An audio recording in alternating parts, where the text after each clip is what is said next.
आप लोगों ने देखा होगा जो भी फल होता है वो अगर उस फल में तोते का चोंच लगा हो तो वो फल बहुत मीठा निकलता है ना?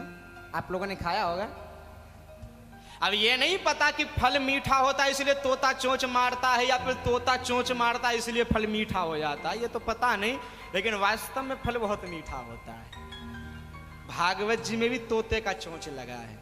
कौन से तोते का चोंच लगा है? वेदव्यास जी कहने लगे चोंच नहीं लगाए प्यारे, उन्होंने तो पूरा का पूरा मुंह ही मार दिया है। कैसे? बोले सुख मुखादमृत द्रव संयुतम। यहां तो हमारे श्री सुखदेव जी महाराज ने पूरा का पूरा मुंह ही मार दिया है। सोचो तोते का चोंच लगने से फल मीठा होता है, यहां तो पूरा का पूरा मुंह लगा हुआ है। तो भागवत जी कितनी मीठी होंगी, कल्पना तो करो। आहा, सुखदेव हर कोई नहीं बन सकता है प्यारे। बन सकता है क्या? बड़ा ही सुंदर एक आम का बगीचा, बड़ा सुंदर, भीषण गर्मी में बड़े सुंदर सुंदर लाल लाल पीले पीले केसर आम लटके हुए हो, हाँ? और उस बगीचे में बड़ी मध्य की डाली पर एक बड़ा सुंदर फल लटका हो और वहां से एक बाज गुजरे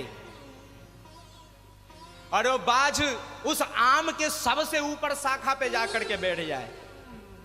शाखा पे बैठ करके वो बाज क्या देखेगा? फल देखेगा या फिर वो अपना आहार देखेगा? क्या देखेगा? वो तो अपना आहार देखेगा, मांस ढूंढेगा, कहां जाऊं, किसको नोच करके खाऊं, किसका अमृत शरीर मिल जाए। वो फल कितना ही सुंदर क्यों ना है, लेकिन उसके ऊपर उसकी नजर नहीं जाएगी। वैसे ही एक बगुला अगर वो भी गया, वो भी जाकर के ऊंची डाली पर बैठ तो जाएगा, लेकिन वो भी उस फल को नहीं देखेगा, वो भी अपने मांस को ही ढूंढेगा, अपना आहार ढूंढेगा। फल दिख भी जाए तो कोई मतलब नहीं है उससे, ये दोनों ही फल को नहीं देखेंगे। लेकिन विचार करो, अगर उसी वक्त उस बगीचे में एक नन्हा सा तोता आ जाए और उसकी नजर डाली पर बैठने से पहले ही उस फल पे पड़ जाए, वो क्या करेगा?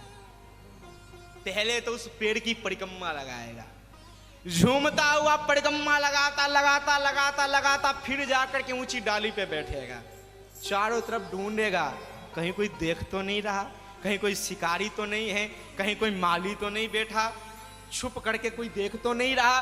देखने के बाद सतर्क होकर के फिर वो ऊंचे से नीचे आएगा, फल के उस छोटे फल के ऊपर आराम से अपना पैर जमाएगा और हल्का अपना तीखा चोंच से क्या करेगा? उस फल में चोंच मारेगा। और तोते की एक विशेषता होती है, चोंच मारती पूरा रस खींच लेता है। वो तोता एक छेद नहीं बनाता बल्कि दो छेद बनाता है फल में। एक चोंच से तो वो पूरा रस चूस लेता है और दूसरा एक छोटा सा छेद और बना देता है। क्यों? बोले कि ये छोटा छेद बनाऊंगा तो इस फल में से ये जो फल रस से भरा हुआ है और रस बिंदु बिंदु बिंदु बिंदु बिंदु बिंदु करके धरती पे टपकेगा ना, तो नीचे विचरण करने वाले कीड़े मकोड़े भी इस फल के इस रस का आनंद लेंगे। तो मैं तो तृप्त हो ही रहा हूं, साथ में कीड़े मकोड़े भी तृप्त हो जाएंगे। वैसे ही अभी नहीं, अब करना, थोड़ी देर रुक जाओ, जल्दबाजी करते हो। वैसे ही भागवत भगवान का ये कृष्ण लीला के रस से भरा हुआ ये फल, ये इतना सुंदर है, इतना दिव्य है, इतना रसीला है, इतना मीठा है, इतना प्यारा है, इतना आनंददायक है कि जब कोई व्यक्ति अपने इस नजर को बाज बना लेता है, भागवत जी का यह अध्यात्म नजर नहीं आता।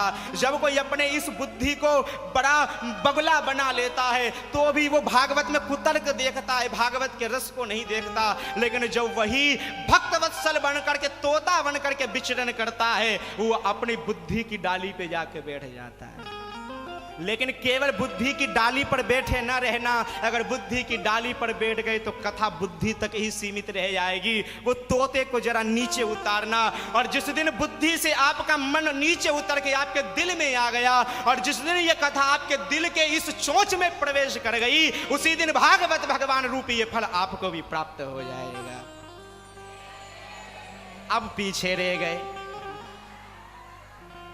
जय जय श्री राधे। और जो व्यक्ति इस भागवत रूपी फल को बुद्धि की डाली से उतर करके अपने हृदय में प्रवेश कर लेता है, वेद व्यास जी महाराज कहते हैं वही मेरा बेटा सुखदेव हो सकता है, अन्यत्र कोई नहीं हो सकता।